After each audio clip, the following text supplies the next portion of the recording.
உடம்பையிலே கடவுள் டிவிடியருக்கு லக்ஷ்மண அன்பு வணக்கங்கள். இப்போ நம்ம பார்க்க போகிறது வார ராசி பலன் 27 2ஆம் தேதி வரை எப்படி இருக்க போது தான் பார்க்க போகிறோம். ஸோ எப்போதுமே சொல்கிறதால லக்னத்துக்கு பாருங்கள், ராசிக்கு பார்ப்பதை விட லக்னத்துக்கு பார்க்க ரொம்ப பர்ஃபெக்டாக இருக்கும். உதாரணமாக ஒரு மகர லக்னம் விருச்சிக ராசினா நீங்கள் விருச்சிக ராசிக்கான பலன்களை பார்க்கறதோட மகர ராசிக்கான பலன்களை பார்க்க ரொம்ப சூப்பராக இருக்கும். முதல்ல வர்றது புது பலன்கள், அதுக்கப்புறம் பார்த்திங்கன்னா தசாபுத்தி பலன்கள் வரும். ஸோ உங்களுக்கு என்ன தசாபுத்தி அந்தரம் நடக்குதோ அதை லிங்க் பண்ணி பார்க்கும்போது ரொம்ப பர்ஃபெக்டாக இருக்கும். வீடியோட எண்டில் டிப் ஆஃப் த வீக் இருக்குது, மறக்காமல் பாருங்கள். கும்பராசி. ஸோ கும்பராசிக்கு வந்து பார்த்திங்கன்னா உங்களுக்கு ராசி அதிபதி சனி வந்து ராசியிலே இருக்கும். சும்மா சோம்பேறித்தனம் நிறைய இருக்கும். அப்புறம் பார்த்துலாம் அப்படின்ற மாதிரி விஷயங்கள் கண்டிப்பாக வரும். அதுவும் நட்சத்திராதிபதி வக்கரமாக போகும்போது போஸ்ட்பான் பண்ணிட்டு போனோம், அப்புறம் பார்த்தோன்னா அப்புறம் போஸ்ட்பான் பண்ணாதீங்க. ஸோ அன்றைய விஷயங்கள் அன்னையே முடிக்கிறது தான் ரொம்ப ரொம்ப நல்லது. ஸோ கொஞ்சம் கேர்ஃபுல்லாக இருந்துக்குங்க. ஒரு 2 மற்றும் 11ஆம் அதிபதியான குரு வந்து பார்த்திங்கன்னா உங்களுக்கு 4ல் இருக்கும்போது வீடு சொத்துக்கள் சம்மந்தமான விஷயம் ரொம்ப சிறப்பாக இருக்கும். பட் இருந்தாலும் இந்த தாயாருடைய கொஞ்சம் அவங்க வந்து பிடிவாதமாக இருக்கிற மாதிரி ஃபீலை கண்டிப்பாக ஏற்படுத்தும். மற்றபடி எல்லாமே சிறப்பு தான்.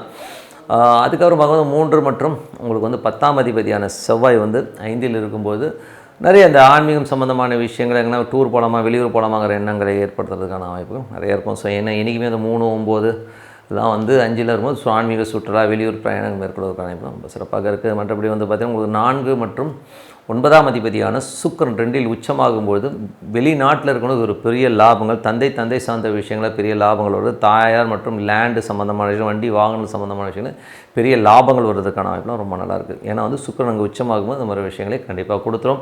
5 மற்றும் 8ஆம் அதிபதியான புதன் வந்து 12ல் இருக்கும்போது குழந்தைகள் விஷயங்களுக்கு நிறைய செலவு பண்ணுறது, சும்மா குழந்தைகளாக சின்ன மன உளைச்சல் வருது, நைட்டு தூங்காமல் இருக்கிறது மாதிரி விஷயங்கள்லாம் இருக்கும். அதெல்லாம் தூக்கி போட்டு படுக்க அவ்வளோதான், என்ன பண்ணுறது, ஓகேங்களா. ஸோ அதுக்கப்புறம் பார்க்கும்போது உங்களுக்கு வந்து 6ஆம் அதிபதி சந்திரன் வந்து சிறப்பான வேலையில் நல்ல ஏற்றுங்க நல்ல லாபங்கள் திங்கள் செவ்வாயில் கொடுத்தாலும் அதுக்கப்புறம் சின்ன அலைச்சல் இருந்தாலும் அதுக்கப்புறம் எல்லாமே வெற்றியாக அமைவதற்கான வாய்ப்பு ரொம்ப நல்லா இருக்குது. அதுக்கப்புறம் பார்க்கும்போது 7ஆம் அதிபதியான சூரியன். ஸோ 7ஆம் அதிபதி சூரியன் 12ல் இருக்கும்போது மனைவி கணவன் அவங்க 2 பேர் கூட கொஞ்சம் எக்ஸ்பென்சஸ் ஜாஸ்தியான ஒரு ஃபீலை கண்டிப்பாக ஏற்படுத்தும். ஒருத்தருக்கு ஒருத்தர் கொஞ்சம் செலவு பண்ணுற மாதிரி விஷயங்களை கண்டிப்பாக ஏற்படுத்தும். சுப நிகழ்ச்சிகள் சார்ந்த விஷயத்துக்காக நம்ம வந்து செலவு பண்ணுற மாதிரி விஷயங்களை கண்டிப்பாக ஏற்படுத்தும். 8ஆம் அதிபதி புதன் வந்து பார்த்திங்கன்னா உங்களுக்கு வந்து 12ல் இருக்கும்போது கொஞ்சம் எமோஷனாக இருப்பீங்க. இது இப்படி ஆகிடுமோ அப்படி ஆகிடுமோங்கிற ஒரு கற்பனையில் நம்ம கொஞ்சம் தூக்கம் வராமல் இருக்கும். ஸோ அதெல்லாம் தூக்கி போட்டு நிம்மதியாக தூங்க, எது நடக்கும் சொல்லிட்டு பிரார்த்தனை பண்ணிட்டு படுத்திங்கன்னா எல்லாமே சரியாயிடும்.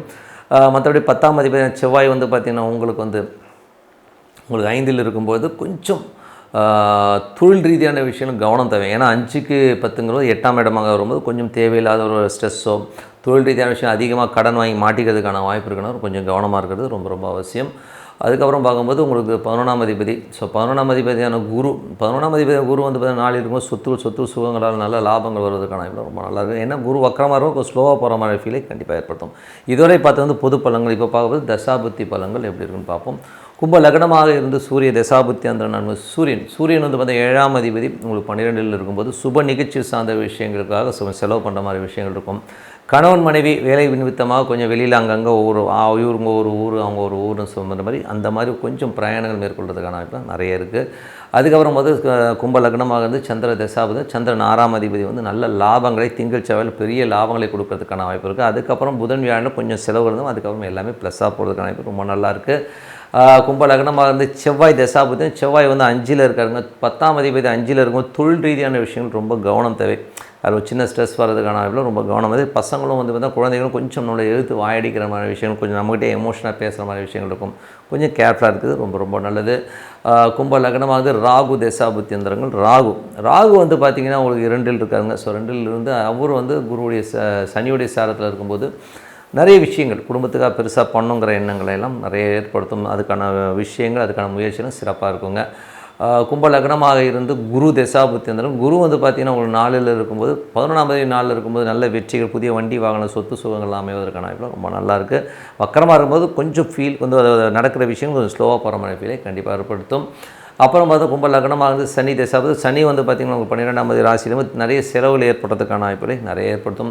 வண்டி வாகனங்கள் சம்மந்தமான விஷயம் கொஞ்சம் எக்ஸ்பென்ஸ் ஆகிறதுக்கான விஷயங்கள்லாம் கொஞ்சம் இருக்கும். பட் இதெல்லாம் வந்து ஆல் இந்த கேம்னு வச்சுக்கோமே. கும்பலகனமாக வந்து புதன் தசாபதி புதன் வந்து 8ஆம் அதிபதி வந்து 12ல் இருக்கும்போது தேவையில்லாத ஒரு மன உளைச்சல் தேவையில்லாத ஒரு மன சங்கடங்களை நீங்களே வர வச்சுக்கிட்டு இப்படி ஆகிடுமோ அப்படி ஆகிடுமோ ஒரு குழப்பம் இருக்கும். ஸோ மெடிடேஷன் சாண்டிங் பண்ணுங்கள், கண்டிப்பாக வந்து ஒரு நல்ல விஷயங்கள் கண்டிப்பாக நடக்கும். அதுக்கப்புறம் பார்க்கும்போது உங்களுக்கு வந்து கும்ப லக்னமாக இருந்து கேது தசாபதி. கேது வந்து 8ல் இருக்கும்போது ஒரு மன உளைச்சலை கொடுத்துரும். ஏன்னா வந்து அது சூரியனுடைய சாரத்தில் வந்து கணவன் மனைவிக்கு உள்ள தேவையில்லாத வாக்குவாதங்களை, தேவையில்லாத ஒரு ஸ்ட்ரெஸ்ஸஸ் ஏற்படுது. அவங்க குடும்பத்தை பற்றி கேவலமாக பேச, இவங்க குடும்பத்தை பற்றி கேவலமாக பேசுறதை நிப்பாட்டிங்க. எதாக இருந்தாலும் உங்களுக்குள்ளே என்ன இருக்குதோ நீங்கள் உட்காந்து பேசி தீர்த்துக்கிறது ரொம்ப ரொம்ப நல்லது. ஸோ அது ரொம்ப நல்லது. மற்றபடி கும்பலக்கணம் அது சுக்கிர தசை. சுக்கிரன் வந்து பார்த்தீங்கன்னா 2ல் இருக்கும்போது அவர் வந்து 4 9ஆம் அதிபதி 2ல் இருக்கும்போது அப்பா சம்மந்தமான விஷயங்களில் நிறைய வருமானங்கள், சொத்துக்கள் சம்மந்தமான விஷயம், வண்டி வாங்கணும், நல்ல லாபங்கள் வர்றதுக்கான ரொம்ப நல்லா இருக்குது. அது வந்து ரொம்ப சிறப்பான விஷயங்களுங்க. ஸோ அதனால் வந்து ஒரு வருமானங்களுக்கு சிறப்பாக இருக்கும். ரியல் எஸ்டேட் சார்ந்த துறைகள், வண்டி வாங்கி விற்கிறவங்களுக்கு வந்து பெரிய லாபங்கள் வர்றதுக்கான ரொம்ப நல்லா இருக்குங்க. ஸோ அது ஒரு நல்ல விஷயம் தாங்க. ஸோ நல்ல விஷயம் நடக்கணும், ஒரு பிரார்த்தனை அவசியம். மனதார இறைவனை பிரார்த்தனை கண்டிப்பாக அடுத்த லெவலில் போகிறதுக்கான ரொம்ப சிறப்பாக இருக்கும். Tip of the week. So tip of the வீக்கில் நம்ம பார்க்குறது மாத்ரு தோஷம். ஸோ மாத்ரு தோஷம்ன்றது வந்து பார்த்திங்கன்னா இது வந்து தாயார் வழியில் வந்து ஜெனட்டிக்காகவும் வரும். அதே நேரத்தில் வந்து ஒரு சொத்துக்கள் சம்மந்தமான விஷயங்களில் வந்து ஏற்படுற ஒரு சின்ன பிரச்சனை நமக்கு அது தோஷமாக கன்வெர்ட் ஆகி வருங்க. ஸோ இதுதான் வந்து மாத்ரு தோஷமாக வருது. ஸோ இதில் வந்து மேஜராக வந்து என்னென்னா 4ஆம் அதிபதினு சொல்லுவோம். ஸோ 4ஆம் அதிபதி உங்களோட லக்னத்துலேருந்து ஒரு 4ஆம் அதிபதிக்கு ஒரு மாந்தி தொடர்போ இல்லை ஒரு 6ஆம் அதிபதி 8ஆம் அதிபதி தொடர்போ இருக்கும்போது அந்த மாத்ரு தோஷங்கிற ஒரு விஷயம் கண்டிப்பாக இருக்கும். அது வந்து சொத்துக்கள் சம்மந்தமான விஷயங்கள் இருக்கும்போது நமக்கு வந்து தாயாருக்கும் நமக்குமே நிறைய டிஃப்ரென்ஸ் ஆஃப் ஒப்பீனியன் வரும். ஸோ அம்மாவை விட்டு நம்ம பிரிஞ்சு போகிற மாதிரி விஷயங்களெல்லாம் வந்து இந்த மாத்ரு தோஷம் கொடுக்கும். சில நேரங்களில் வந்து பார்த்தா அந்த பூமி மனை வாங்குறதையும் பார்த்திங்கன்னா நிறைய ப்ராப்ளங்களை வந்து இந்த மாத்ரு தோஷங்கிறது கொடுத்துரும். ஸோ ஏன்னா 4ஆம் இடம்னும்போது அதையும் பாதிக்கும், இல்லை இதில் ஒரு பாதிக்கும் வச்சுமே ஏதோ ஒரு செக்டாரில் வந்து நம்ம கையை வைக்குங்கிறது தான் உண்மையான விஷயம். அதுவும் பார்த்திங்கன்னா சில ராசிகளுக்கெல்லாம் பார்த்திங்கன்னா 4ஆம் அதிபதி வந்து உங்களுக்கு வந்து பாதகாதிபதியாகவும் வந்துடும். ஸோ உதாரணத்துக்கு சொல்ல போனோம்னா கும்ப லக்னத்துக்கு பார்த்திங்கன்னா 4 9ஆம் அதிபதி சுக்கிரன் பாதகாதிபதி தான். ஸோ அந்த மாதிரி பாதகாதிபதியாக 4ஆம் அதிபதி வரும்போது இந்த தோஷம் வந்துடும். ஸோ இதெல்லாம் வந்து ஜெனட்டிக்காக வரும். சம்டைம் வந்து நம்மளோட ஃபோர் ஃபாதர்ஸில் வந்து ஏதாச்சும் ஒரு ஏடாகுளம் பண்ணியிருப்பாங்க, இல்லை நம்ம அப்பா அம்மாவே வந்து ஒரு சில தவறுகள் பண்ணுறதுனால அதனால் ஏமாற்றி சொத்தை பிடிங்கி வைக்கிறது. ஸோ ஏதோ ஒரு விஷயங்களில் வந்து நம்ம மாற்றுறது, அம்மா வழி சொந்தத்தில் வந்து எவனா போட்டு தாக்குறது, சொத்துக்காக ஏமாத்துறது, இந்த மாதிரி விஷயங்களால் வந்து வர சாபங்கள், வர கோபங்கள் தான் வந்து மாத்ரு தோஷமாக மாறும். ஸோ இதுக்கு வந்து நம்ம என்னங்க பண்ணலாம்? ஸோ இதுக்கு வந்து காரகதை. ஸோ 4ஆம் அதிபதி தாய் சார்ந்த விஷயங்கள் வந்து நடக்கிற இந்த தோஷத்துக்கு பரிகாரம் அப்படின்னு சொல்லும்போது என்னை பொறுத்தவரை வந்து நிறைய நீர் சம்மந்தமான பொருட்கள் தானம் பண்ணுறது ரொம்ப நல்லது. ஸோ இந்த நீர் மோர் கொடுக்கறது, தண்ணி பந்தல் வைக்கிறது, இந்த மாதிரி விஷயங்கள் பண்ணுறது ரொம்ப சூப்பர்.